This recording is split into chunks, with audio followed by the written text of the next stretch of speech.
La reunión comenzó exactamente a las 3 de la tarde, tal como estaba programado. Ricardo Solano se sentaba a la cabecera de una larga mesa de roble oscuro, escuchando atentamente el informe del director financiero sobre la próxima auditoría fiscal. Esteban Lomelí hojeaba papeles, ajustándose de vez en cuando las gafas sobre el puente de la nariz, y su voz sonaba monótona, casi adormecedora. Pero nadie en aquella sala se relajaba. Todos comprendían la gravedad del momento. La auditoría puede comenzar la próxima semana, decía Esteban sin levantar la vista de los documentos. Necesitamos preparar todos los informes de los últimos 3 años. Especialmente los relacionados con transacciones que involucran inversionistas extranjeros. Ignacio Ferrer, el director general, estaba sentado a la derecha de Ricardo y tamborileaba con los dedos sobre la mesa. Este gesto delataba su nerviosismo, aunque su rostro permanecía impenetrable. Clara Benavente, la directora del Departamento de Relaciones Públicas, tomaba notas en su agenda, asintiendo de vez en cuando. Víctor Salcedo, el abogado de la empresa, estudiaba atentamente unos papeles, marcando con lápiz los puntos importantes. La atmósfera era tensa. La empresa atravesaba un periodo difícil. Un gran acuerdo de inversión pendía de un hilo, y cualquier error podía llevar a la catástrofe. Una auditoría fiscal en un momento así era lo último que necesitaban. Ricardo escuchaba a medias. Los últimos 6 meses su vida se había convertido en una existencia mecánica: trabajo, casa, otra vez trabajo. Funcionaba, pero no vivía. Dentro había un vacío que era imposible llenar ni con dinero, ni con éxito, ni con poder. Su hija Elena había muerto hacía 6 meses, y desde entonces algo se había roto en él irremediablemente. Había aprendido a ocultar el dolor.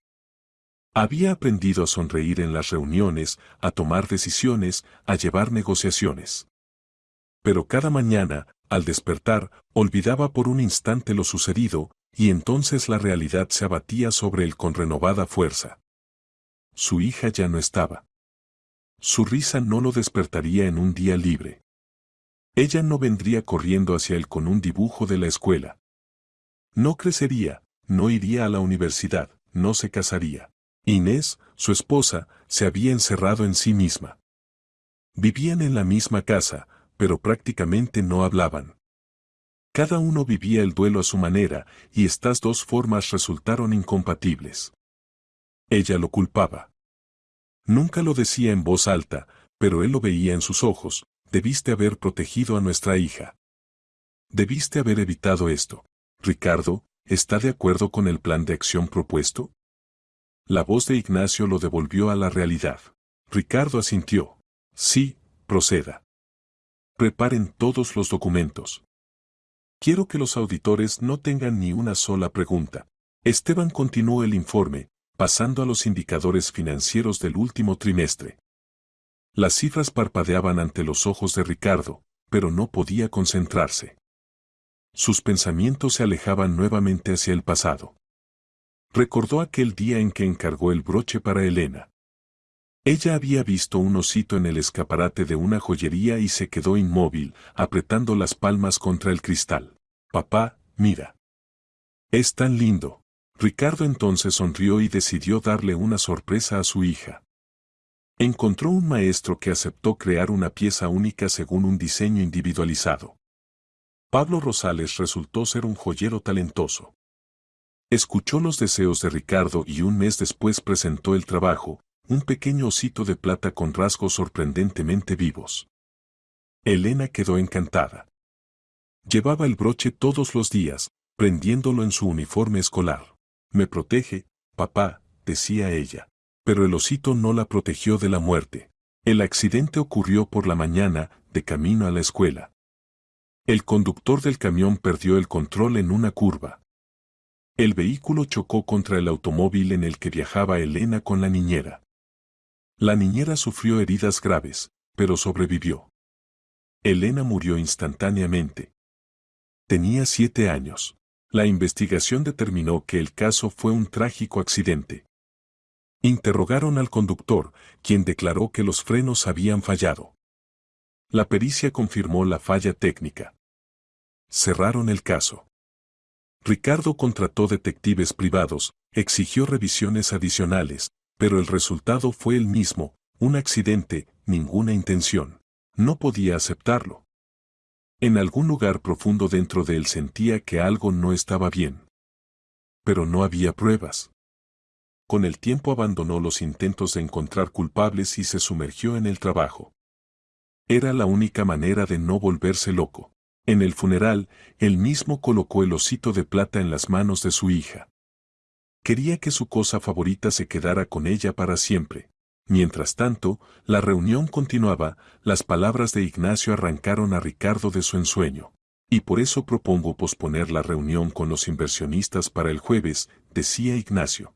Ricardo volvió a asentir, sin prestar atención a los detalles. De repente, la puerta de la sala de conferencias se abrió.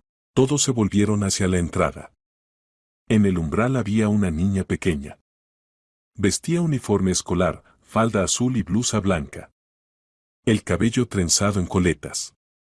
Sus grandes ojos castaños miraban asustados, pero decididos. Se hizo el silencio. Nadie entendía cómo había entrado una niña al edificio, y menos aún al 12º piso, donde estaban las oficinas de la dirección. En la recepción siempre había seguridad, no dejaban pasar a extraños impases.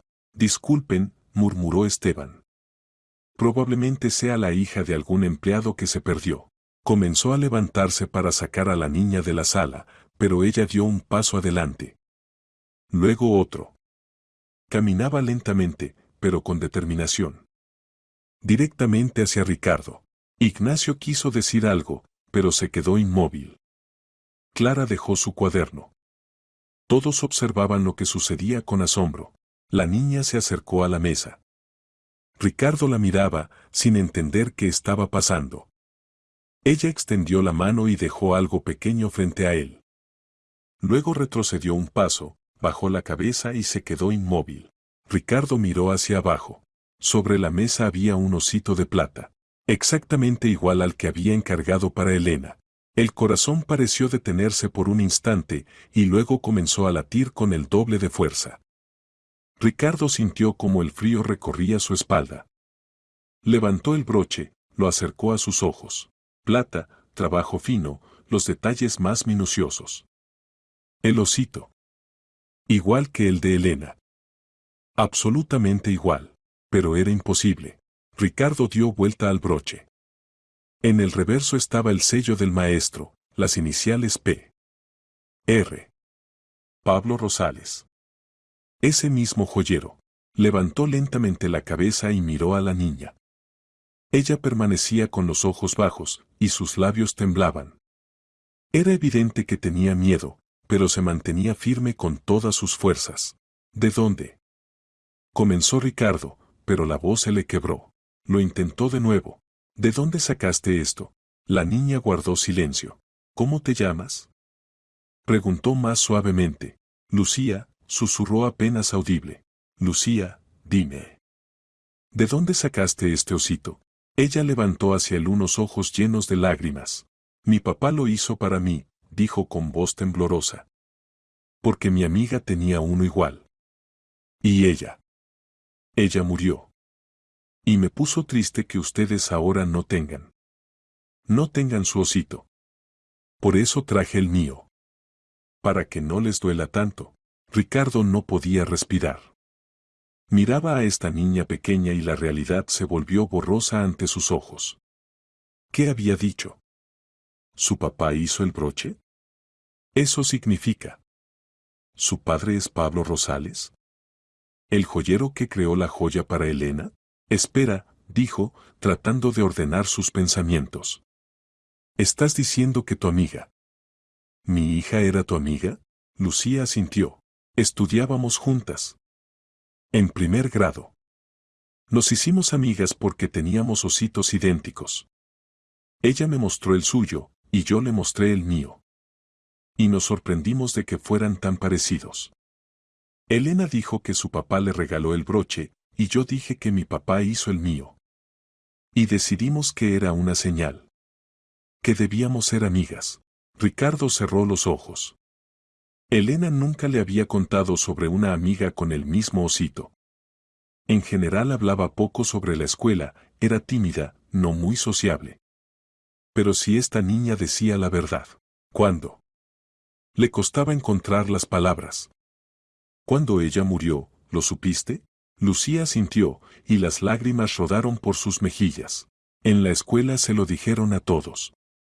Lloré mucho. Ella era mi única amiga de verdad. Siempre nos sentábamos juntas en los recreos. Y también en las escaleras cerca de la escuela.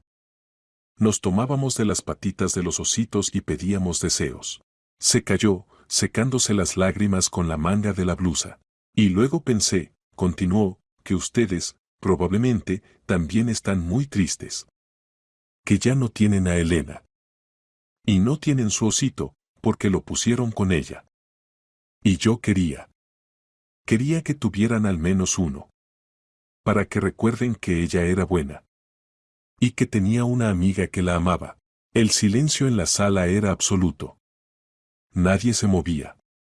Clara se cubrió la boca con la mano, sus ojos brillaban con lágrimas.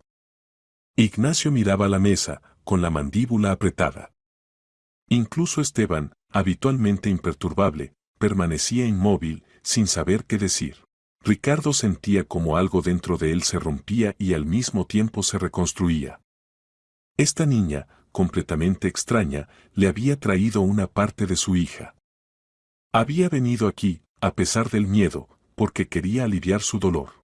Lentamente se levantó de la mesa, la rodeó y se arrodilló frente a Lucía. Ahora estaban al mismo nivel. La miró a los ojos. Gracias, le dijo. Gracias por venir.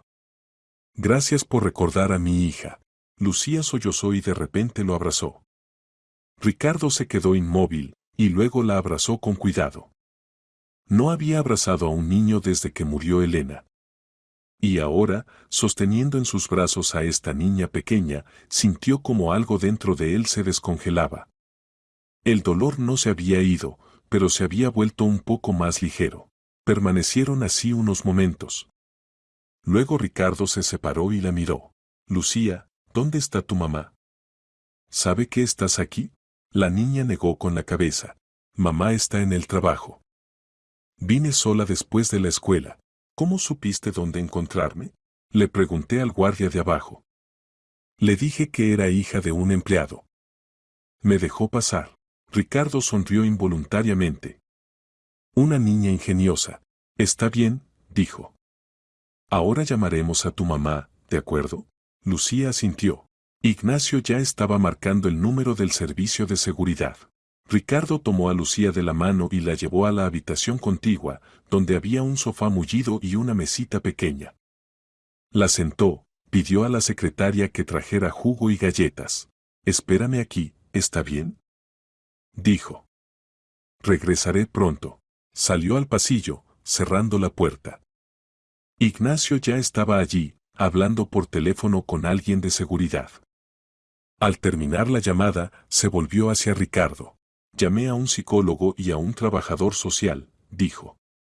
La niña vino sin adultos, no podemos simplemente mandarla a casa. Deben hablar con su madre para que en el futuro no ande sola por la ciudad. Ricardo asintió. Lo entiendo. Encuentra las coordenadas de su madre. Necesito hablar con ella. Ya están buscando.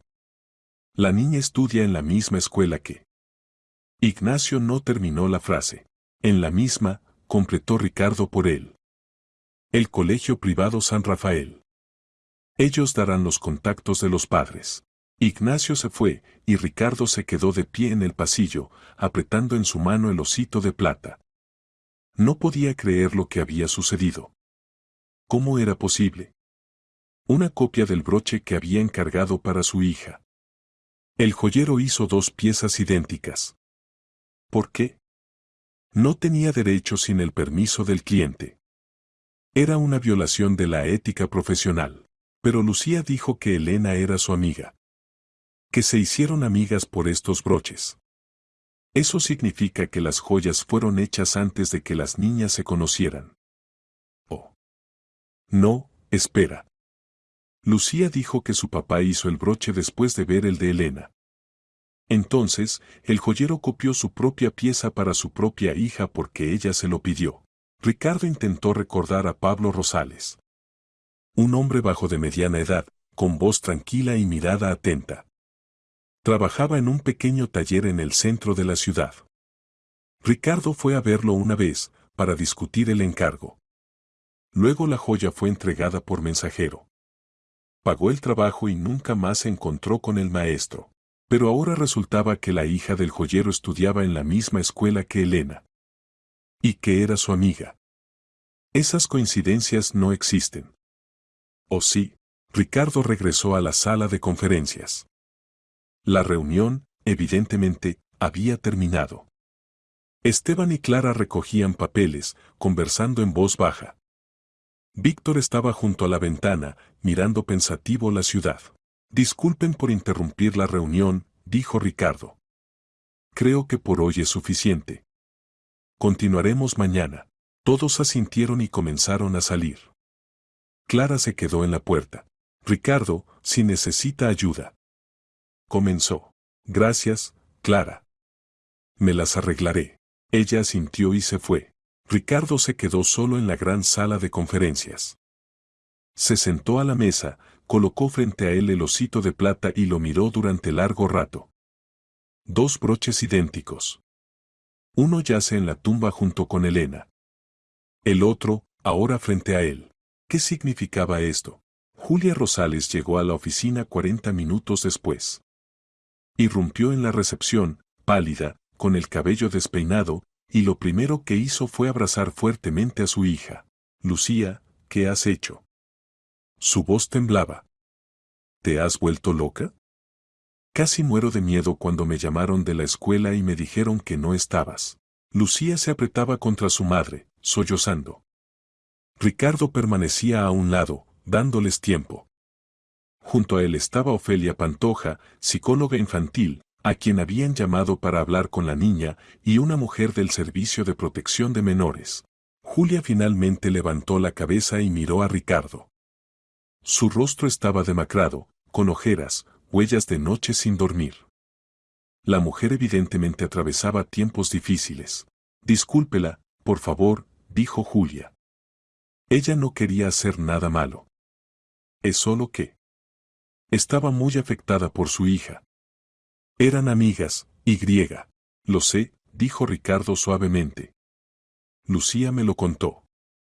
Y le agradezco que haya venido. Julia parpadeó confundida. ¿Agradecido? Pero ella violó todas las reglas, se escapó de la escuela, entró a su oficina. Me trajo un regalo, dijo Ricardo y le mostró el osito de plata. Su esposo hizo el mismo broche para mi hija. No sabía que existía una copia. Julia palideció aún más. Se dejó caer en una silla, apretando a Lucía contra ella. Pablo. Susurró. Él intentó decírselo. Quería mucho reunirse con usted después. Después de que su hija murió. Decía que debía explicar por qué hizo el segundo broche. Pero usted no respondía a las llamadas. Ricardo recordó. Después de la muerte de Elena se desconectó del mundo. No contestaba el teléfono, no respondía cartas. Ignacio y la secretaria filtraban todas las comunicaciones, dejando pasar solo las más importantes. Una llamada del joyero claramente no parecía prioritaria. No lo sabía, dijo. Si lo hubiera sabido. Pablo estaba muy preocupado, continuó Julia, y las lágrimas rodaron por su rostro.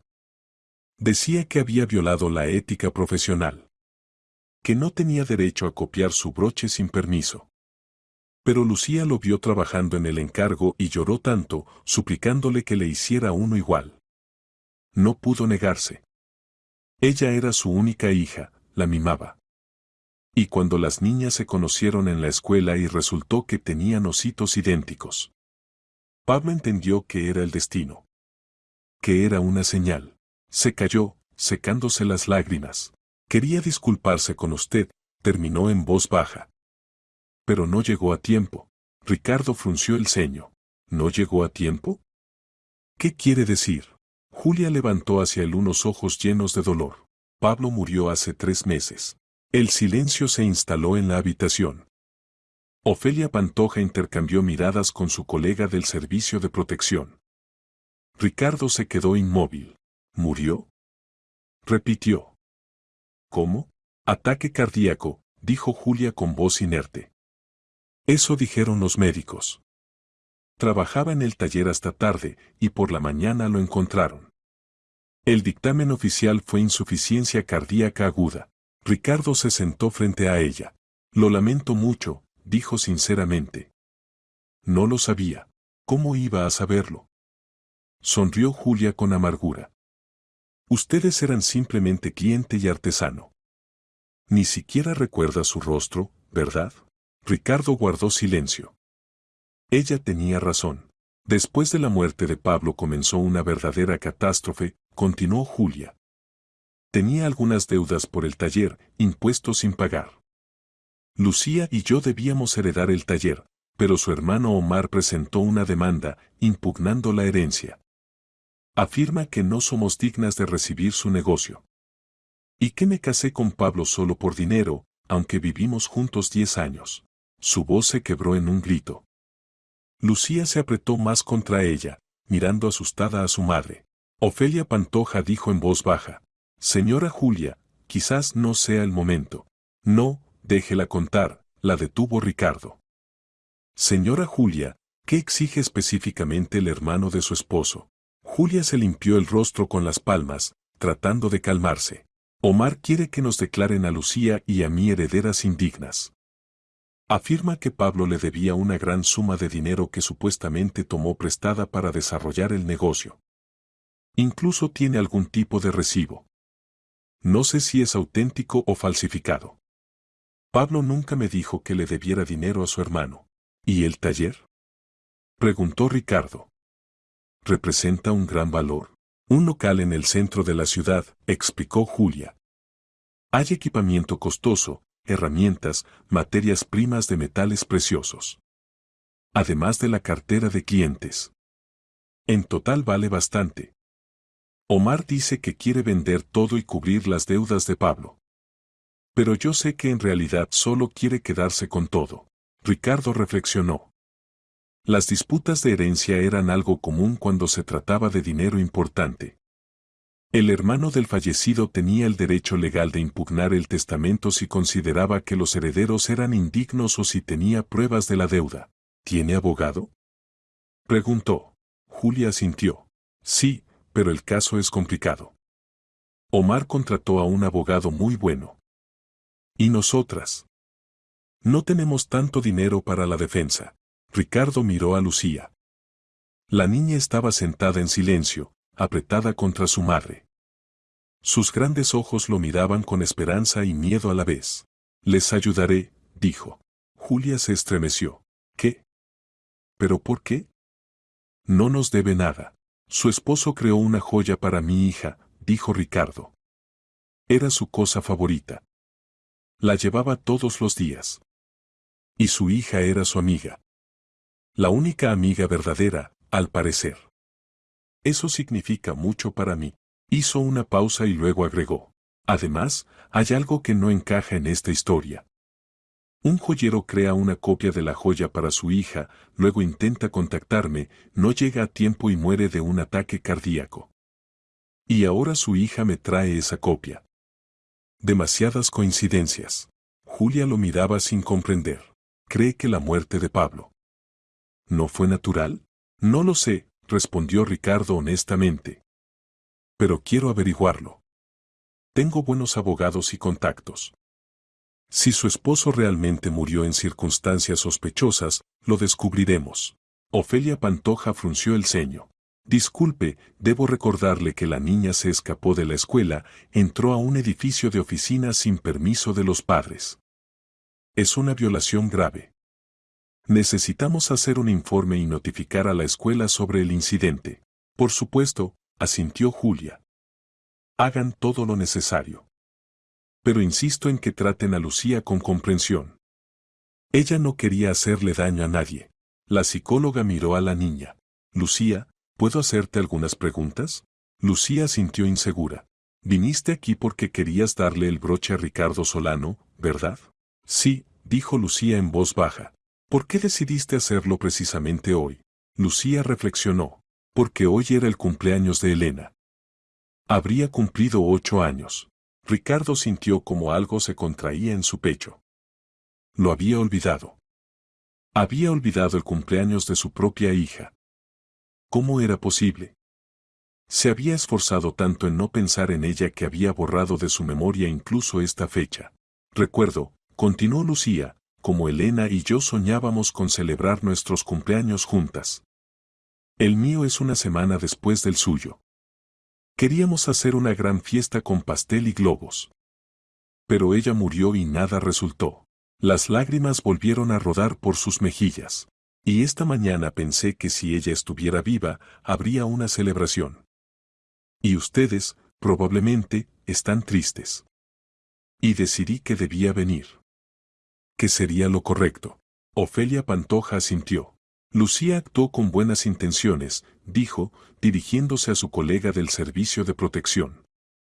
No veo signos de trastorno psicológico o comportamiento desviado. La niña simplemente quería ayudar. La mujer del servicio de protección anotó algo en su libreta. Está bien. Haremos el informe, pero las recomendaciones serán mínimas. Señora Julia, necesita hablar con su hija sobre las reglas de seguridad. Explicarle que no puede irse de la escuela sin permiso. Lo explicaré, asintió Julia. Lo prometo. Cuando todas las formalidades fueron resueltas, Ricardo acompañó a Julia y Lucía hasta la salida. En el ascensor viajaron en silencio. Lucía sostenía la mano de su madre y miraba al suelo. Afuera estaba nublado.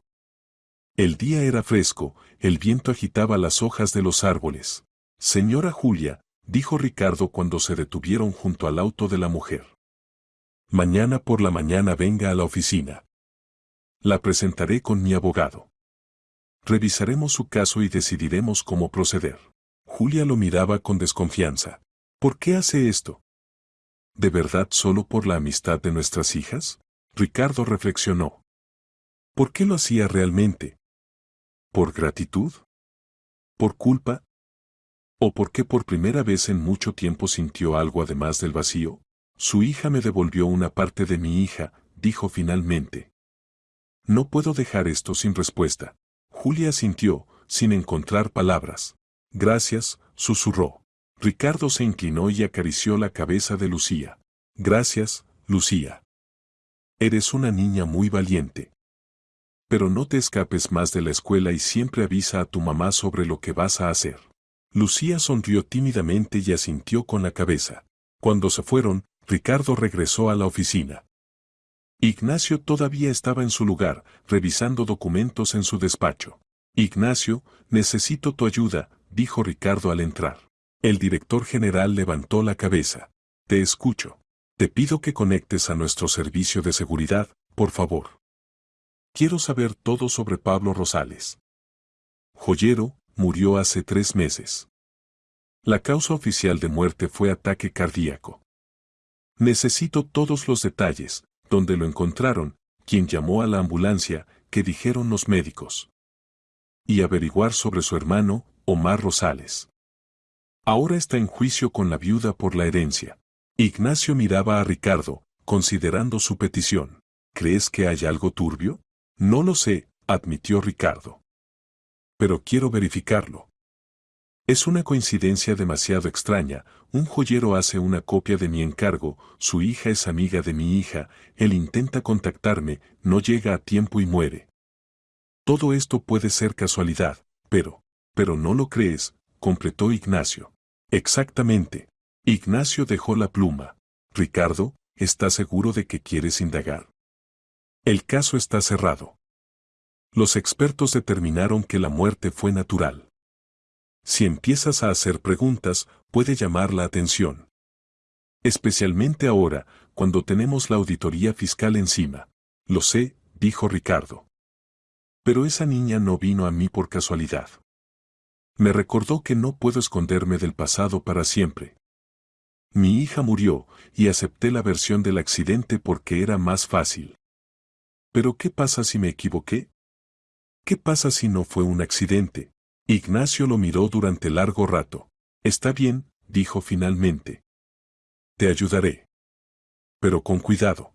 Gracias. Ricardo regresó a su despacho. Se sentó a la mesa, abrió el cajón y sacó la fotografía de Elena. Casi no la había sacado en los últimos 6 meses. Era demasiado doloroso mirarla.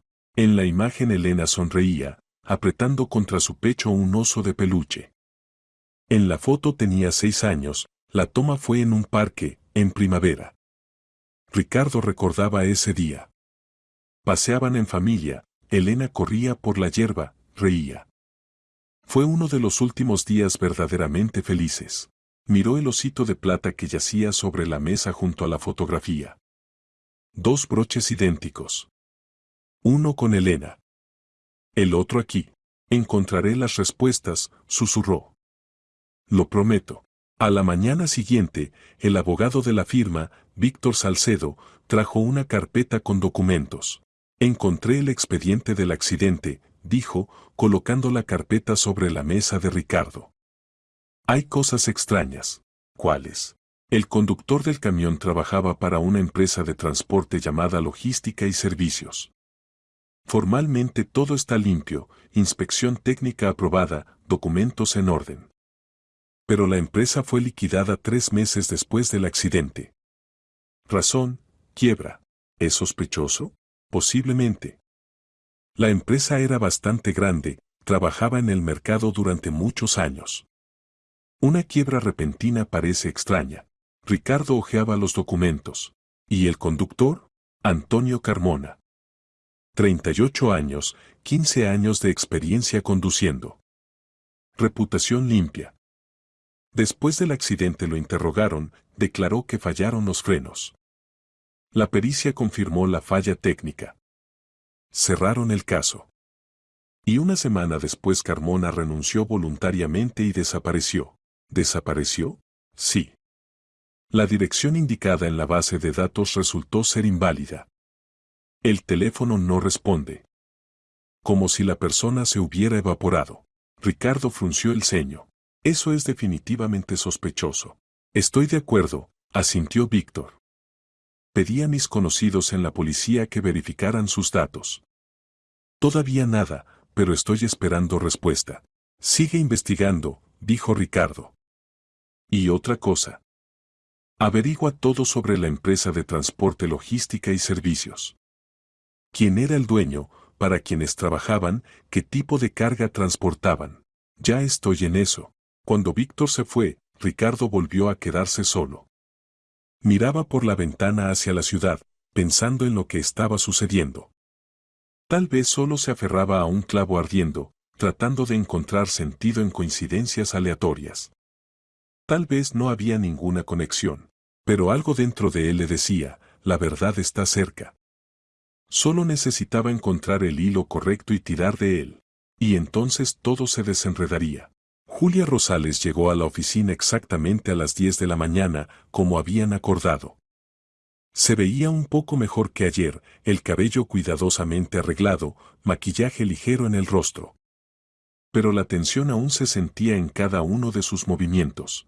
Ricardo la recibió en la sala de conferencias, donde ya esperaba Víctor Salcedo con carpetas de documentos.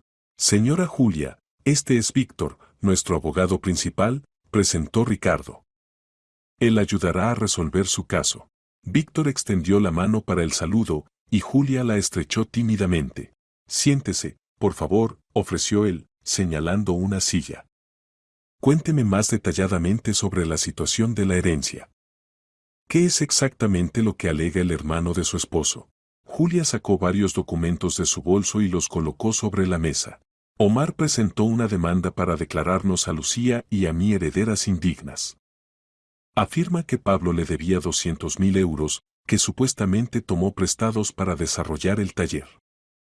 Tiene un recibo fechado 3 años atrás. Además dice que yo maltrataba a Pablo, que nuestro matrimonio era ficticio.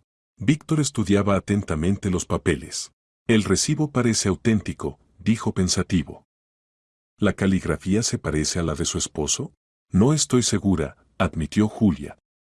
Pablo rara vez escribía a mano, trabajaba principalmente con la computadora. Pero la firma. Sí, se parece a la suya. Podemos hacer un análisis grafológico, propuso Víctor. Esto mostrará si el recibo es auténtico o falsificado. Pero eso cuesta dinero, dijo Julia en voz baja. No se preocupe por eso, intervino Ricardo. Yo pagaré todos los gastos. Julia lo miró con gratitud. Víctor continuaba estudiando los documentos. Las acusaciones de maltrato conyugal son graves. ¿Tiene pruebas? Presentó al tribunal testimonios de algunos vecinos que supuestamente nos escucharon discutir, explicó Julia. Pero no es verdad. Pablo y yo casi nunca peleábamos. Era un hombre muy tranquilo. Los vecinos pueden dar falso testimonio, observó Víctor.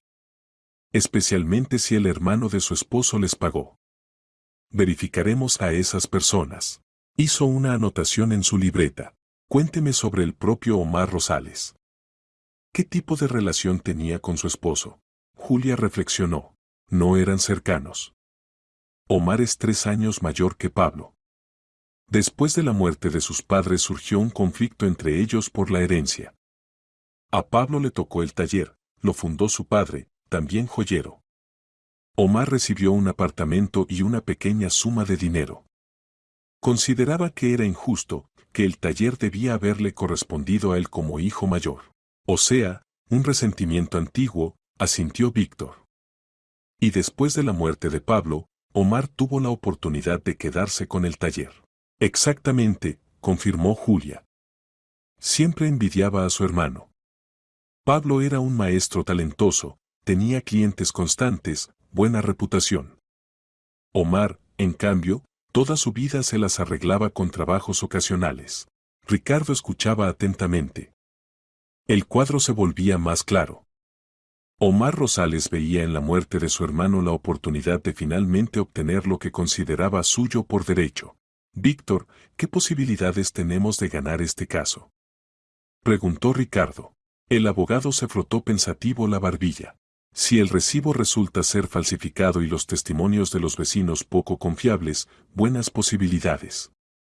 Pero necesitamos tiempo para reunir pruebas.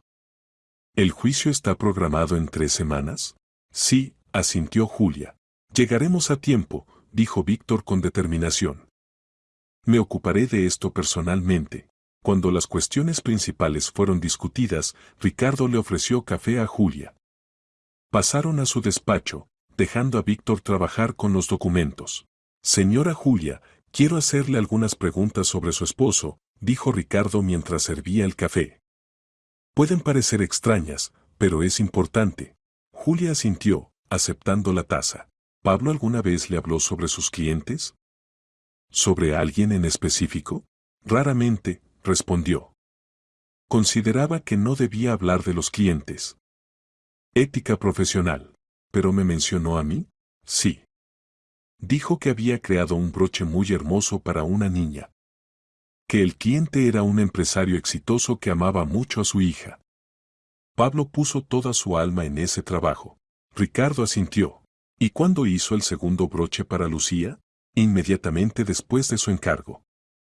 Lucía vino a verlo al taller después de la escuela, a veces yo no llegaba a recogerla a tiempo y ella iba donde su papá. Vio el osito y se puso muy triste de que un regalo tan hermoso fuera para otra persona. Pablo no soportó sus lágrimas y prometió hacerle uno exactamente igual. Y cuando las niñas se encontraron en la escuela, Lucía estaba encantada.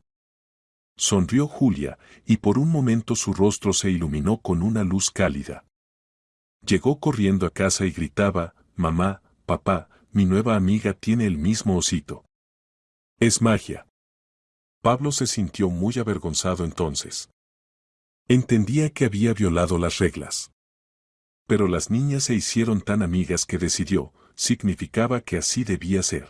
Ricardo imaginó esa escena. 2 niñas pequeñas, mostrándose mutuamente broches idénticos. Su sorpresa, alegría, conexión instantánea. Después de la muerte de mi hija, Pablo intentó contactarme, dijo Ricardo. ¿Sabe por qué? Julia se entristeció. Sí. Estaba muy afectado por lo que le sucedió a Elena. Lucía lloró durante semanas. Incluso la llevamos a un psicólogo. Pablo se sentía culpable. Tonto, por supuesto, pero así pensaba. Y quería disculparse personalmente con usted por haber hecho la copia sin permiso. Quería explicar que no fue por codicia. Pero nunca nos encontramos, dijo Ricardo en voz baja. No. Pablo llamó varias veces, pero le decían que usted no recibía llamadas. Luego abandonó la idea. Decidió que no valía la pena insistir en un momento tan difícil. Ricardo reflexionó. Si entonces hubiera contestado la llamada, hubiera hablado con el joyero. ¿Habría cambiado algo? Señora Julia, dígame, ¿en los últimos meses antes de su muerte Pablo se comportó de alguna manera extraña? Tal vez estaba preocupado, nervioso. Julia pensó. Ahora que lo pregunta. Sí, realmente estaba algo tenso. Aproximadamente un mes antes de su muerte. Comenzó a quedarse hasta tarde en el taller, varias veces llegó a casa muy tarde. Decía que tenía mucho trabajo. Pero yo sentía que algo lo preocupaba. ¿Dijo qué era? No. Le preguntaba, pero se desviaba. Decía que todo estaba bien, solo estaba cansado. Ricardo se inclinó hacia adelante. ¿Y hubo llamadas extrañas? ¿Reuniones? Julia frunció el ceño, tratando de recordar. Una vez. Sí, recuerdo. 5 días antes de su muerte vinieron unas personas a su taller. Yo casualmente estaba allí, le había llevado almuerzo. Vi a 2 hombres, estaban en la entrada hablando con Pablo. Tenían caras poco amigables. Pablo parecía asustado. ¿Escuchó de qué hablaban? No, estaba lejos. Pero cuando los hombres se fueron, le pregunté a Pablo quiénes eran. Dijo que eran solo clientes a quienes había retrasado un pedido. Pero no le creí, él nunca retrasaba pedidos. Ricardo y Julia se miraron. ¿Puede describir a esos hombres? Preguntó Ricardo. Uno era alto, de hombros anchos. Unos 50 años. Cabello canoso.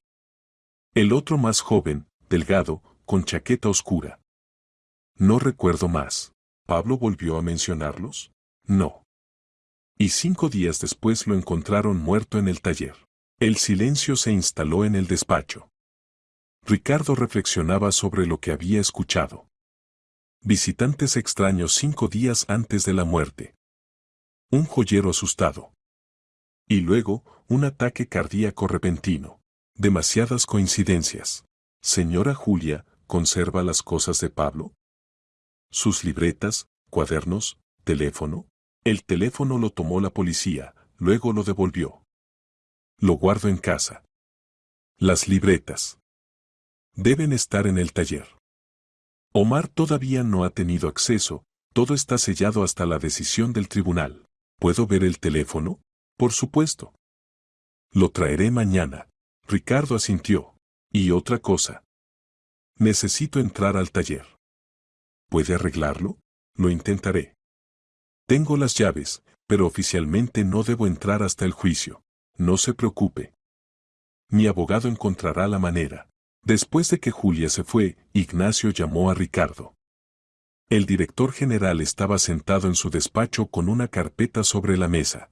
Verifiqué la información sobre la empresa de transporte, logística y servicios, dijo.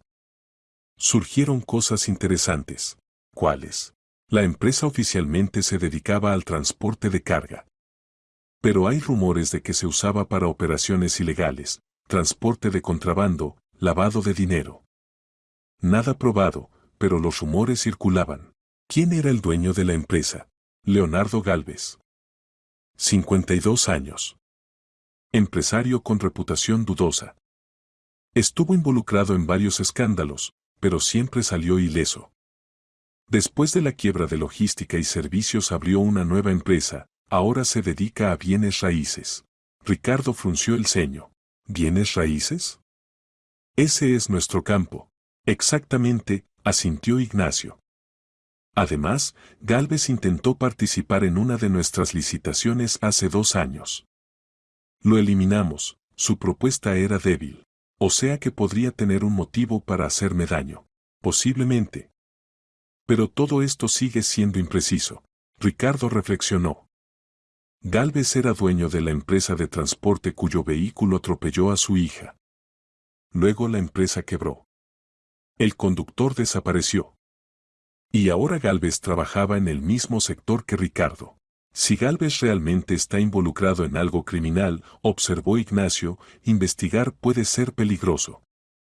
Ese tipo de personas no les gusta que metan la nariz en sus asuntos. Lo entiendo, dijo Ricardo con firmeza. Pero no puedo detenerme. Si hay la más mínima probabilidad de que la muerte de mi hija no fue un accidente. No terminó la frase. Ignacio asintió. Está bien. Continuaremos investigando. Por la noche Ricardo estaba sentado solo en su despacho, contemplando el osito de plata. La pequeña figura yacía en su palma, reflejando la luz de la lámpara de escritorio. Pensaba en Elena, en Lucía, en el joyero muerto. Todas estas personas estaban conectadas por un hilo invisible. Ricardo lo sentía.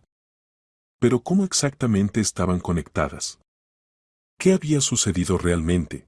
Sus reflexiones fueron interrumpidas por una llamada telefónica. Era Víctor. Ricardo, encontré algo interesante, dijo el abogado emocionado. Estaba revisando los documentos del caso de la herencia y descubrí una irregularidad. ¿Cuál?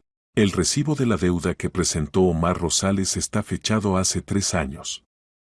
Pero fue notarizado hace solo 1 año. ¿Eso es extraño? Más que extraño. Normalmente ese tipo de documentos se notarizan de inmediato si se trata de una suma grande. ¿Por qué Omar notarizó el recibo solo 2 años después de su elaboración? ¿Y por qué hace exactamente 1 año? Ricardo reflexionó. ¿Crees que el documento es falso? Es muy posible. Ya ordené un análisis grafológico. Los resultados estarán en 1 semana. Excelente. Sigue investigando. Al colgar, Ricardo volvió a mirar el osito. El pequeño broche que se había convertido en la clave de un gran secreto. Lucía no lo trajo aquí por casualidad. No podía saber qué cadena de eventos desencadenaría con ese gesto, pero ahora era imposible detenerse. Al día siguiente Julia trajo el teléfono de Pablo. Ricardo le pidió a Clara Benavente, la directora del Departamento de Relaciones Públicas, que lo ayudara a revisarlo. Ella tenía experiencia trabajando con datos digitales. Clara conectó el teléfono a la computadora y comenzó a estudiar su contenido. Las últimas llamadas fueron un día antes de su muerte, dijo, revisando el registro. Principalmente contactos de trabajo. Clientes, proveedores. Nada sospechoso. ¿Y los mensajes? La mayoría están eliminados. Pero hay uno extraño. Llegó 3 días antes de su muerte desde un número desconocido. Le mostró la pantalla a Ricardo. Un mensaje corto, no te metas en lo que no te importa. Última advertencia. Ricardo sintió como el frío recorría su espalda. Es una amenaza, dijo. Sin duda, concordó Clara. Pablo recibió este mensaje y 3 días después murió. ¿Se puede rastrear el número? Lo intentaré. Pero muy probablemente es una tarjeta SIM desechable. Ricardo miraba la pantalla. Las piezas del rompecabezas comenzaban a encajar. Pablo Rosales sabía algo. Algo importante. Y alguien quería obligarlo a callar. La pregunta era, ¿qué sabía exactamente? ¿Y estaba relacionado con la muerte de Elena? Ricardo estaba seguro, la conexión existía. Lo sentía con toda su alma. Solo faltaba encontrar las pruebas. Y las encontraría. Costara lo que costara. Diego Corral llegó a la oficina de Ricardo exactamente a la hora acordada. El detective privado tenía una apariencia discreta, estatura media, constitución atlética, cabello corto. Pero sus ojos delataban al profesional, atentos, penetrantes, acostumbrados a notar detalles. Buenas tardes, saludó, estrechando la mano de Ricardo. Ignacio me describió brevemente la situación. Estoy listo para comenzar a trabajar. Ricardo le hizo un gesto para que se sentara. Diego, Necesito a alguien que pueda encontrar conexiones donde aparentemente no las hay. Tengo varios hechos que parecen casualidades dispersas. Pero mi intuición me dice, están conectados. Corral sacó una libreta y una pluma. Lo escucho atentamente. Ricardo expuso metódicamente todo lo que había averiguado en los últimos días. La muerte de Elena hacía 6 meses. El accidente con el camión de la empresa logística y servicios. El conductor desaparecido. La quiebra de la empresa de transporte. Pablo Rosales, el joyero que creó 2 broches idénticos. Sus intentos de contactar a Ricardo después de la muerte de Elena. Los visitantes extraños en el taller 5 días antes de la muerte del maestro. El mensaje amenazante en el teléfono. El ataque cardíaco repentino. La disputa judicial por la herencia. Corral tomaba notas, haciendo preguntas aclaratorias de vez en cuando. Un cuadro interesante, dijo cuando Ricardo terminó. Tiene razón, hay demasiadas coincidencias aquí. Comencemos con el joyero. Necesito entrar a su taller. Víctor ya está arreglándolo, asintió Ricardo. Julia Rosales nos dará las llaves. Formalmente el taller está sellado hasta la decisión del tribunal, pero mi abogado encontrará una solución. Excelente. También necesitaré todos los materiales del caso del accidente.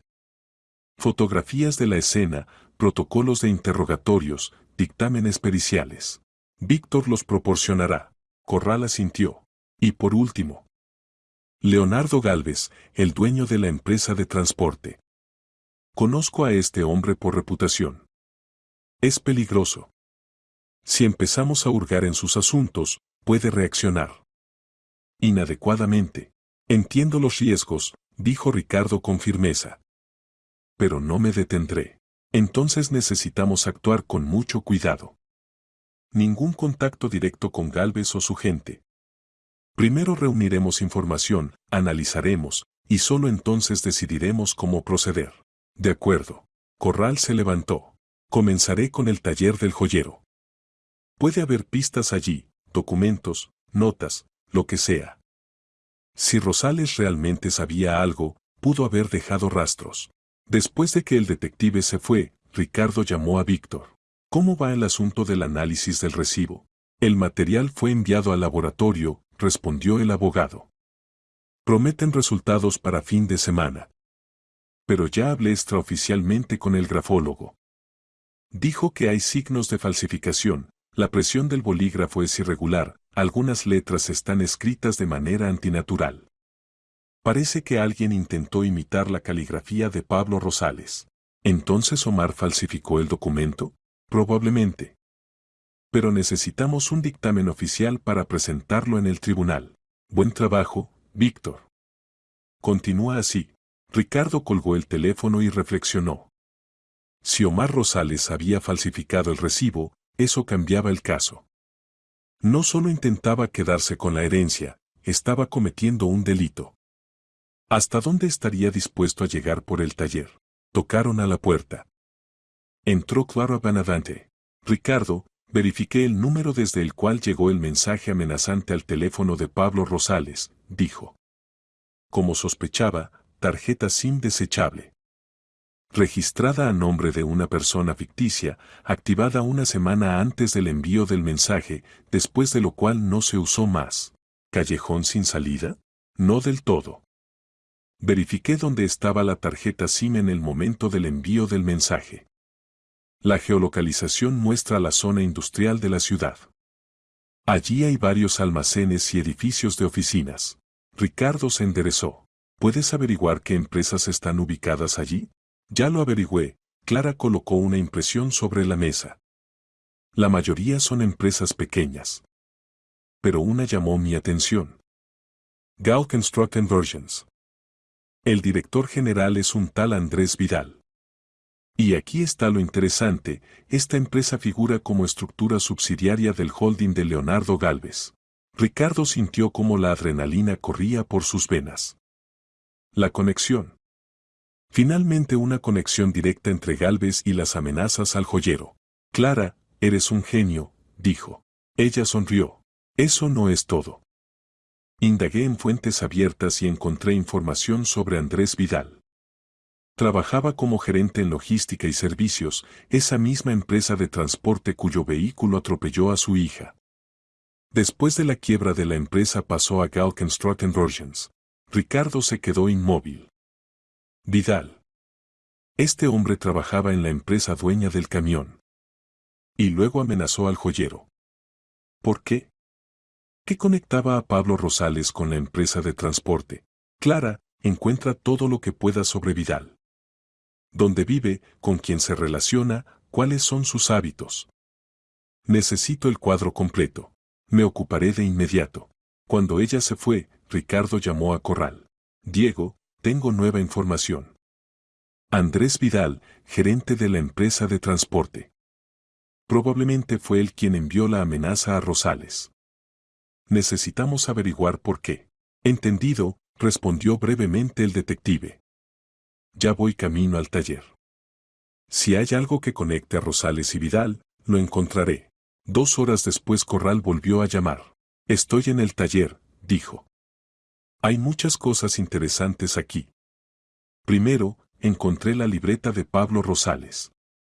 En ella está el nombre de Vidal, anotado aproximadamente 2 semanas antes de la muerte del joyero. Al lado hay una dirección, un almacén en la zona industrial. Esa misma zona desde donde enviaron la amenaza. Ricardo apretó el teléfono con más fuerza. ¿Qué más? Segundo, en la libreta hay una anotación extraña, reunión con 3, 21, 19 horas, almacén viejo. El 21 es 4 días antes de la muerte de Rosales. ¿Se reunió con alguien en el almacén? Parece que sí. Y a juzgar por la nota con 3, había 3 personas, sin contarlo a él. ¿Se puede averiguar quiénes eran esos 3? Lo intentaré. Pero primero necesitamos entender por qué el joyero se reunía con gente de la empresa de transporte. ¿Cuál es la conexión entre ellos? Ricardo reflexionó. Pablo intentó contactarme después de la muerte de Elena. Quería contarme algo. ¿Tal vez averiguó algo sobre el accidente? Es muy posible, concordó Corral. Pero ¿cómo pudo un joyero enterarse de detalles del accidente? No tenía acceso a los materiales de la investigación. Entonces se enteró por alguien más. Por alguien que estaba al tanto. O fue testigo accidental de algo, sugirió el detective. El lugar de reunión es un almacén viejo. Tal vez este almacén está cerca de su taller. Verifica la dirección. Corral guardó silencio, verificando algo. El taller de Rosales está en la calle industrial. A 5 minutos a pie hay un almacén abandonado. Antes guardaban materiales de construcción allí, pero lo cerraron hace 3 años. Lugar perfecto para reuniones secretas, observó Ricardo. Exactamente. Voy para allá ahora. Tal vez encuentre algo. Ten cuidado. Siempre. Ricardo colgó el teléfono y reflexionó. El cuadro comenzaba a armarse. Pablo Rosales se enteró accidentalmente de algo sobre las actividades de la gente de la empresa de transporte. Tal vez vio o escuchó algo en ese almacén. La información era tan importante que decidió contactar a Ricardo, el padre de la niña fallecida. Pero se le adelantaron. Lo amenazaron. Y cuando las amenazas no funcionaron, lo eliminaron. ¿Pero qué fue exactamente lo que descubrió? Por la noche llamó Víctor.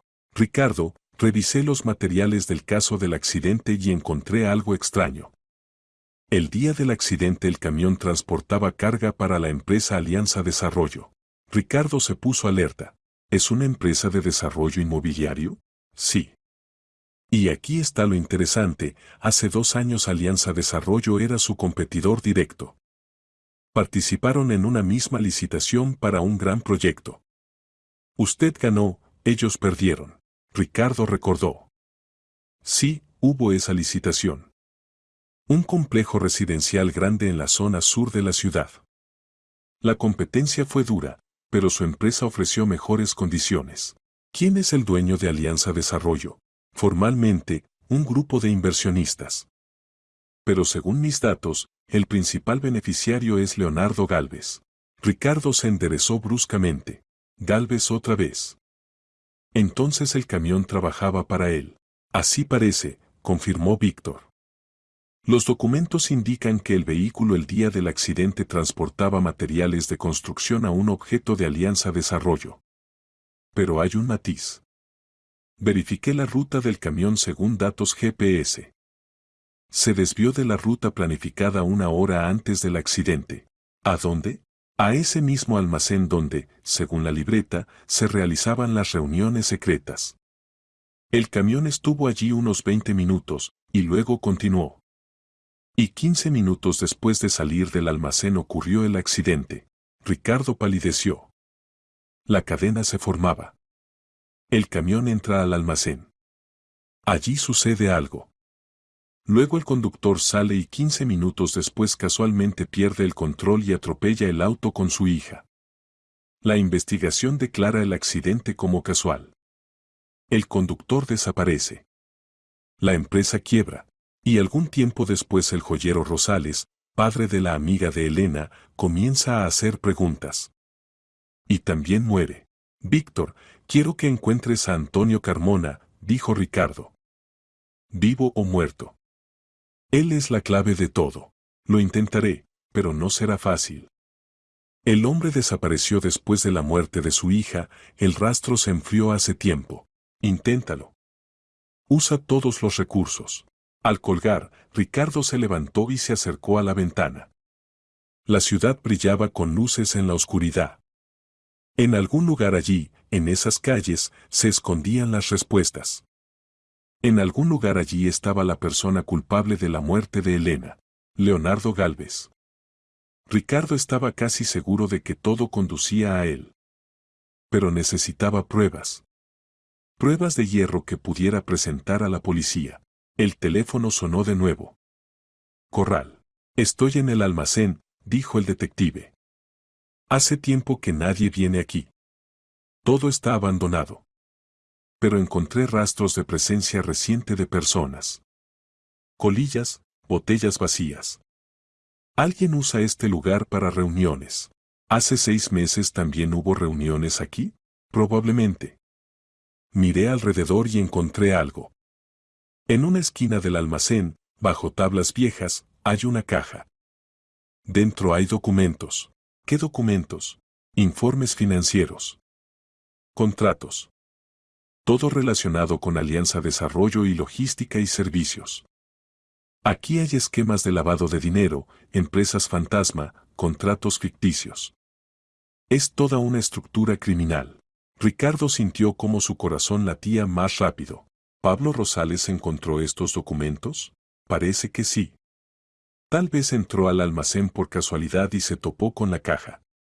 O escuchó una conversación de personas que se reunían aquí. En cualquier caso, se enteró de demasiado. Y luego intentó contactarme, completó Ricardo. Porque entendió, el accidente con mi hija podría estar relacionado con esta gente. Es muy posible, concordó Corral. Me llevo los documentos. Hay que entregarlos a un investigador. Espera, lo detuvo Ricardo. Primero haz copias. Debemos estar seguros de que los materiales no desaparezcan. Buena idea. Lo haré.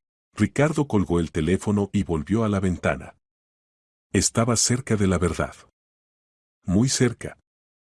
Pero quedaba una pregunta, ¿por qué Gálvez necesitaba matar a Elena? Era una niña inocente. ¿Qué amenaza podía representar?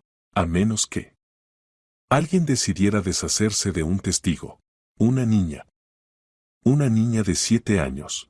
Ricardo apretó la mandíbula. La furia hervía en su interior.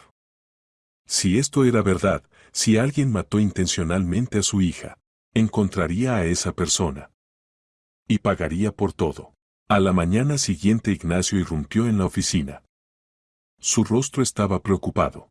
Ricardo, tenemos un problema, dijo. Acabo de recibir una llamada de un conocido de la policía. Alguien presentó una denuncia contra ti. ¿Una denuncia?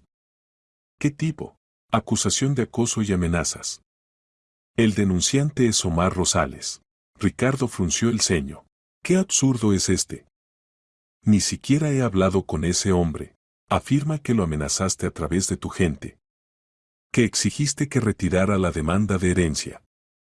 Supuestamente tus empleados fueron a su casa y lo intimidaron. Es una mentira total. Lo sé, asintió Ignacio. Pero la denuncia es oficial. La policía está obligada a verificar. Ricardo reflexionó. Omar Rosales intentaba atacar primero. Sintió el peligro y decidió contraatacar. Ignacio, es una provocación. Omar entendió que estamos investigando sus asuntos e intenta detenerme. Posiblemente. Pero funciona. Si la policía inicia una investigación, pueden citarte a declarar. Eso te distraerá del caso principal. No le permitiré ganar, dijo Ricardo con firmeza. Víctor preparará mi defensa. Tengo coartadas, testigos, grabaciones de cámaras. Probaremos que las acusaciones son falsas. Está bien. Se lo transmitiré a Víctor. Ricardo se quedó solo. Los enemigos empezaban a ponerse nerviosos. Eso significaba que iba por el camino correcto. Solo faltaba hacer el último esfuerzo y la verdad se revelaría. Miró el osito de plata que yacía sobre la mesa. Pronto, Elena, susurró. Pronto sabré la verdad. Y castigaré a los culpables. Lo prometo. Jorge Castillo, investigador de la policía, escuchó a Ricardo atenta y silenciosamente. Estaban sentados en una pequeña oficina abarrotada de carpetas con casos. Por la ventana caía una lluvia otoñal, las gotas resbalaban por el cristal, difuminando el paisaje urbano.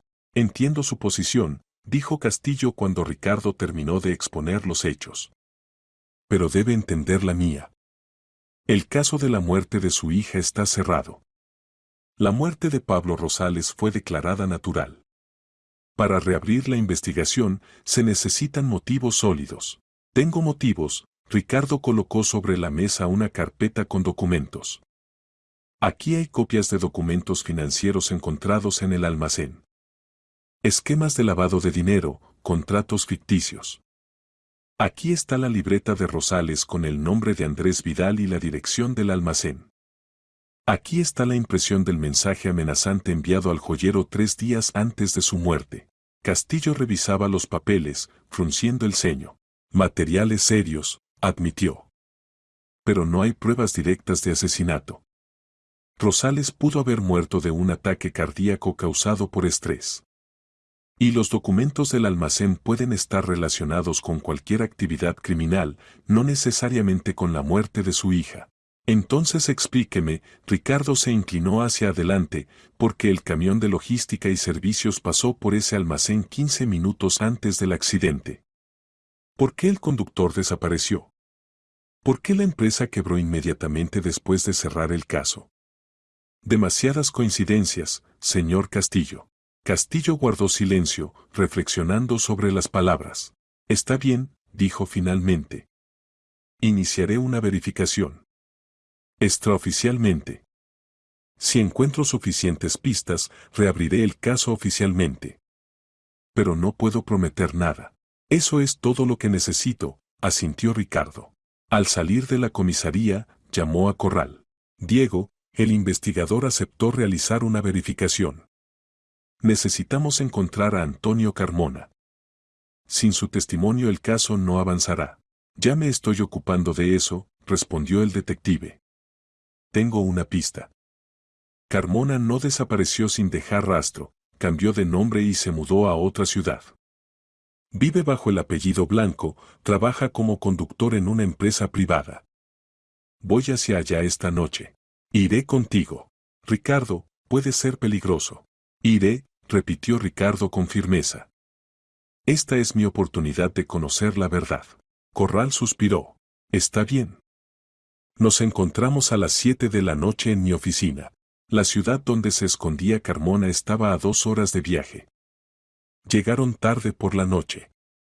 La dirección que encontró Corral los llevó a un viejo edificio residencial en las afueras.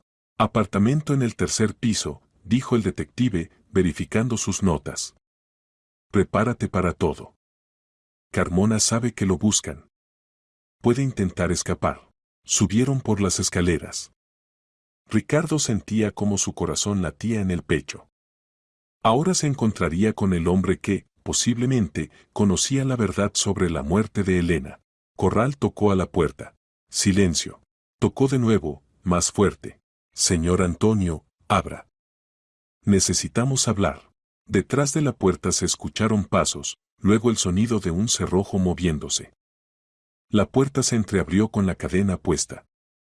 En la rendija apareció el rostro de un hombre, delgado, con mejillas hundidas y ojos ansiosos. ¿Quiénes son? Preguntó con voz ronca. Me llamo Diego Corral, soy detective privado. Y este es Ricardo Solano. ¿Conoce este nombre? Carmona palideció. Intentó cerrar la puerta de golpe, pero Corral se apoyó con el hombro, impidiendo que cerrara. Espere. No somos enemigos. Queremos ayudarlo. Váyanse. Gritó Carmona. No sé nada. Usted sabe lo que pasó hace 6 meses, dijo Ricardo, acercándose. Usted conducía el camión que atropelló el auto con mi hija. No quiero venganza. Quiero la verdad.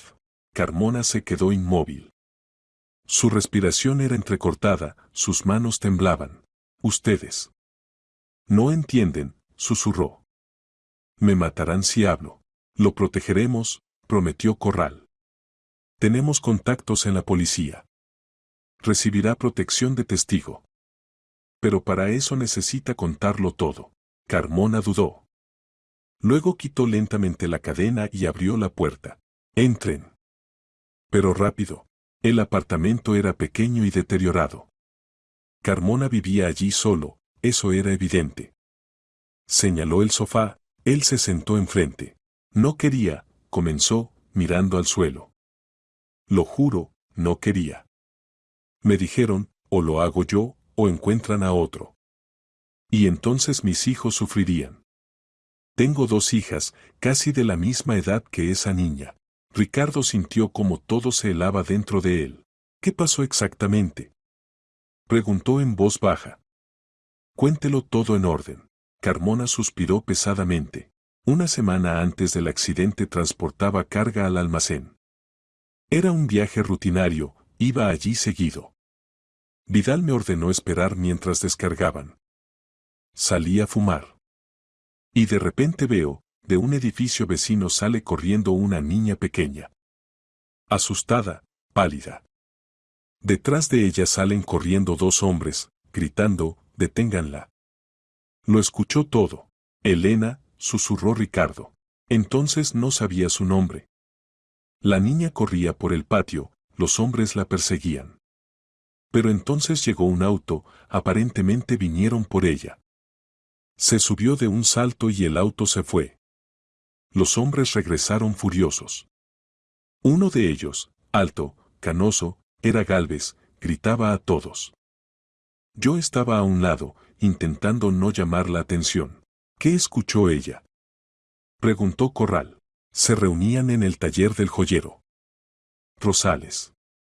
Su taller estaba cerca del almacén. Lugar conveniente, tranquilo, poca gente. Ese día fueron al taller de Rosales a amenazarlo. Exigían algo. Decían que si se negaba o le contaba a alguien, lo matarían a él y a su familia. El joyero intentaba negarse, pero no le daban opción. Carmona continuó. Y en ese momento en el taller había 2 niñas.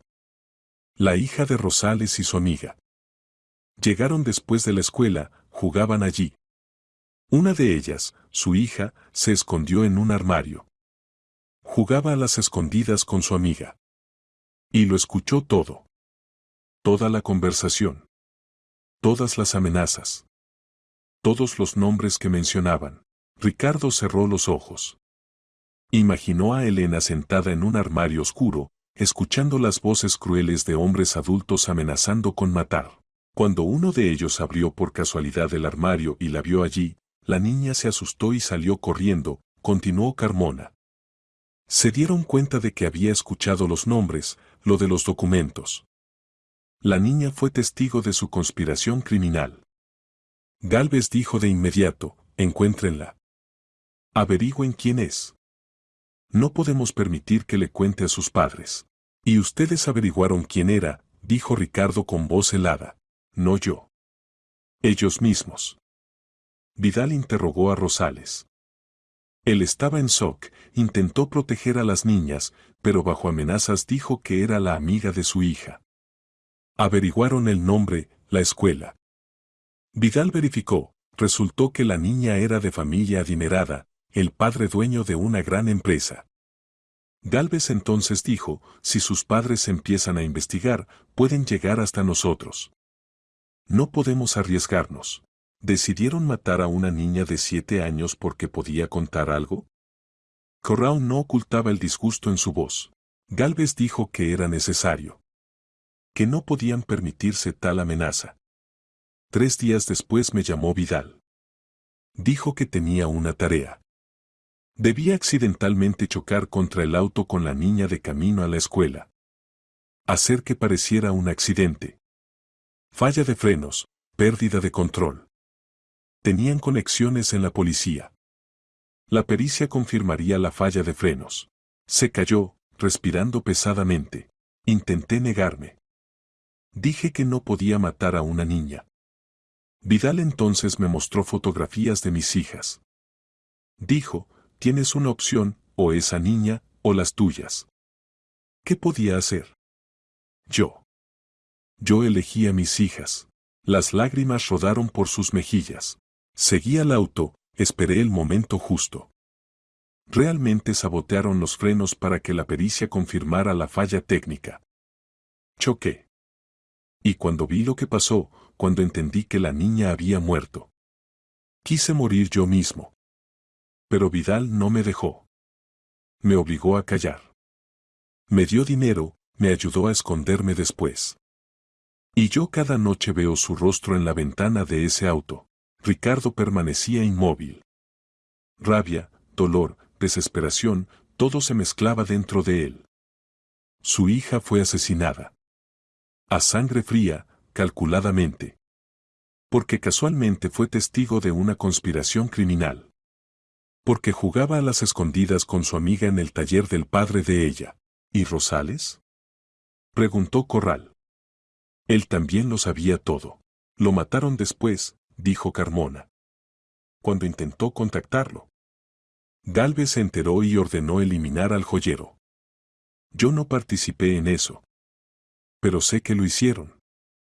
Falsificaron documentos, lo hicieron parecer un ataque cardíaco. ¿Quién daba las órdenes? Preguntó Corral. ¿Quién era el jefe? Leonardo Gálvez. Él dirigía todo. Andrés Vidal era su mano derecha, hacía el trabajo sucio. Y también había alguien de su empresa. Carmona miró a Ricardo. El director financiero. Les filtraba información sobre sus negocios. Planeaban una toma hostil de su negocio, para eso necesitaban los documentos que guardaban en el taller de Rosales.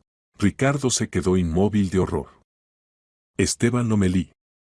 Entonces el traidor estuvo cerca todo este tiempo.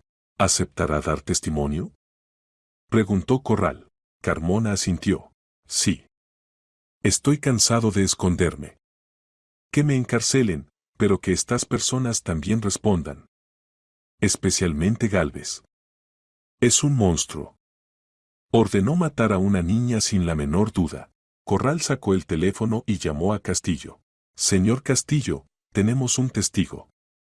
Antonio Carmona está dispuesto a dar testimonio sobre el caso de la muerte de Elena Solano. Necesitamos protección y formalización oficial. Ya que hay razones para creer que intentarán eliminar al testigo antes del juicio. El investigador llegó en 1 hora con 2 empleados. Pusieron a Carmona bajo protección, formalizaron el protocolo. Ricardo y Corral regresaron a la ciudad tarde por la noche. Ahora el caso avanzará, dijo el detective. Con el testimonio de Carmona se puede reabrir la investigación y llegar a Gálvez. Ricardo asintió en silencio. Sentía vacío. La verdad resultó ser más terrible de lo que suponía. Su hija fue asesinada a sangre fría porque accidentalmente fue testigo de una conspiración criminal. Jugaba un juego infantil inocente y eso le costó la vida, pero ahora lo sabía. Y los culpables responderían. Los días siguientes pasaron en un torbellino de eventos. Castillo reabrió el caso. Se realizaron allanamientos en las oficinas de las empresas de Gálvez. Arrestaron a Andrés Vidal, intentó escapar, pero lo detuvieron en el aeropuerto. Bajo la presión de las pruebas, Vidal comenzó a dar testimonio, confirmando las palabras de Carmona. Leonardo Gálvez lo negaba todo, pero había demasiadas pruebas. Los documentos financieros del almacén, testimonios de testigos, grabaciones de conversaciones telefónicas. Esteban Lomelí, el director financiero de la empresa de Ricardo, resultó ser el eslabón, le pasaba a Gálvez información confidencial sobre tratos y licitaciones próximas. También fue arrestado. Paralelamente, Víctor Salcedo ganó el caso de la herencia. El análisis grafológico confirmó, el recibo de deuda presentado por Omar Rosales era falsificado. El tribunal declaró a Julia y Lucía herederas legales del taller. Omar fue acusado de falsificación de documentos e intento de fraude, pero el descubrimiento principal vino después. Al analizar los materiales del caso resultó, Pablo Rosales realmente fue testigo de las amenazas en su taller. Y cuando se enteró de la muerte de Elena, la hija de su cliente, amiga de su propia hija, que murió porque jugaba a las escondidas en su taller, entendió toda la monstruosidad de lo que estaba pasando. Intentó contactar a Ricardo para transmitir la información y contar la verdad. Pero Gálvez y su gente se enteraron. Vidal envió la amenaza. Cuando Rosales no retrocedió y anotó todo lo que sabía en su libreta, planeando entregar las pruebas, lo mataron. La muerte se formalizó como ataque cardíaco. Un médico experimentado, sobornado por Gálvez, hizo las anotaciones necesarias en los documentos. Todo esto salió a la luz gracias a una niña pequeña que llevó un osito de plata al consejo de directores. El juicio contra Gálvez y sus cómplices comenzó 3 meses después. Ricardo asistió a cada sesión. Miraba al rostro del hombre que ordenó matar a su hija y sentía una furia fría. El veredicto fue severo.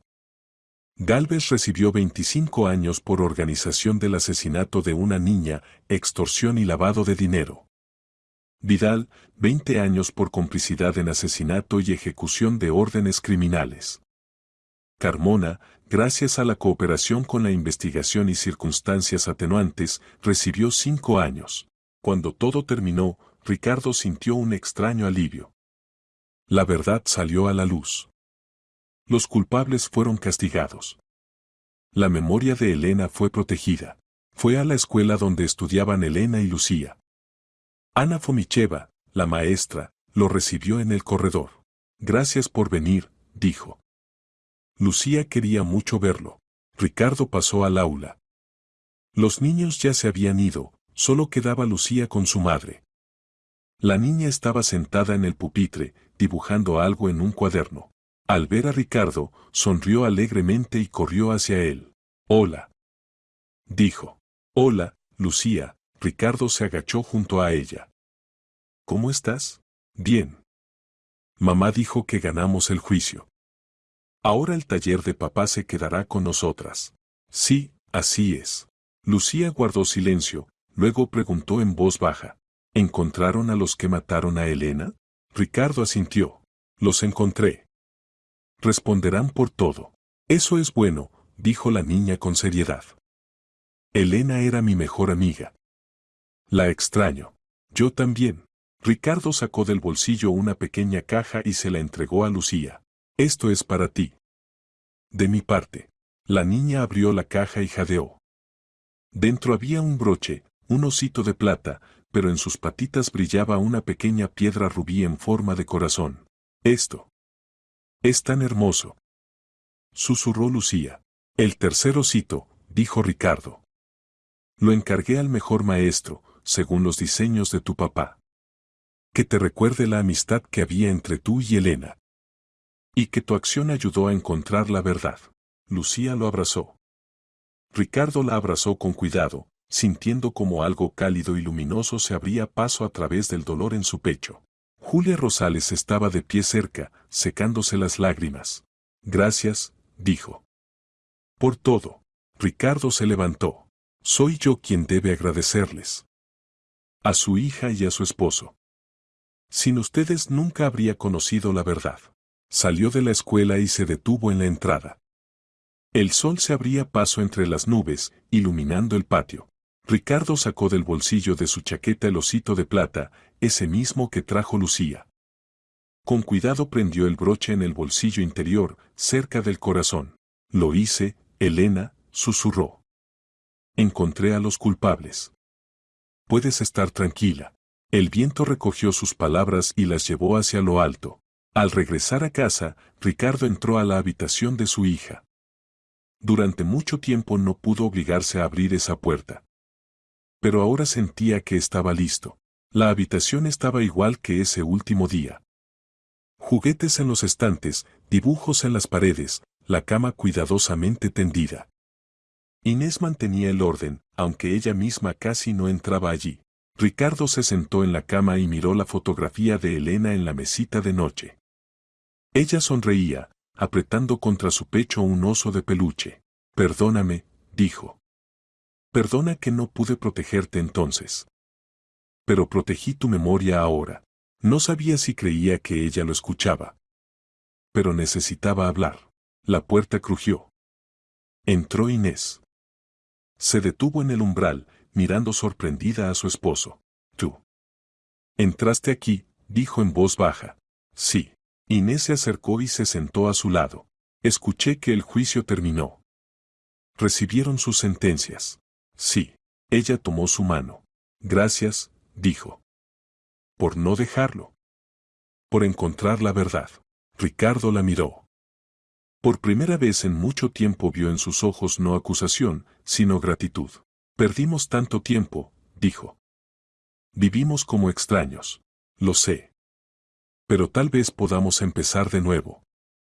No olvidar a Elena, eso es imposible.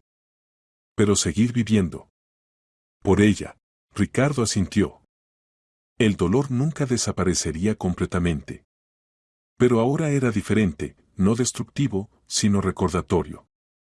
Recordatorio del amor que hubo. Y de que la vida continúa. Se sentaron en la habitación de su hija, tomados de la mano, en silencio. Pero no era el silencio pesado de la alienación. Era el silencio de la comprensión. Pasaron 6 meses. La empresa de Ricardo pasó la auditoría fiscal sin objeciones y ganó una gran licitación. Clara Benavente recibió un ascenso. Víctor Salcedo se convirtió en socio del bufete. Ignacio Ferrer, como siempre, mantenía todo bajo control. Julia y Lucía Rosales restauraron el taller. Ricardo les ayudó con las finanzas y ahora el negocio de Pablo prosperaba. Lucía estudiaba en la escuela, llevaba el broche con el corazón rubí y recordaba a menudo a su amiga. Ricardo las visitaba de vez en cuando. Esta conexión entre él y la familia del joyero resultó ser más fuerte de lo que se podía suponer. Estaban unidos por un dolor común y una victoria común. Una vez Lucía le preguntó, ¿cree que Elena sabe que la recordamos? Ricardo sonrió. Estoy seguro de que lo sabe. Y te está agradecida por lo que hiciste. Lucía sintió, satisfecha con la respuesta. La verdad resultó ser cruel. Pero dio liberación. Dio la posibilidad de seguir adelante. Dio la comprensión de que incluso en la tragedia más terrible puede haber sentido, si encuentras en ti la fuerza para buscar respuestas. Una niña pequeña con un osito de plata se convirtió en la clave para resolver el crimen. Su simple gesto infantil de bondad desencadenó una cadena de eventos que llevó a la justicia. Y esta fue la mejor memoria de la amistad de dos niñas que una vez se sentaron en las escaleras de la escuela, tomándose de las patitas de sus ositos y pidiendo deseos.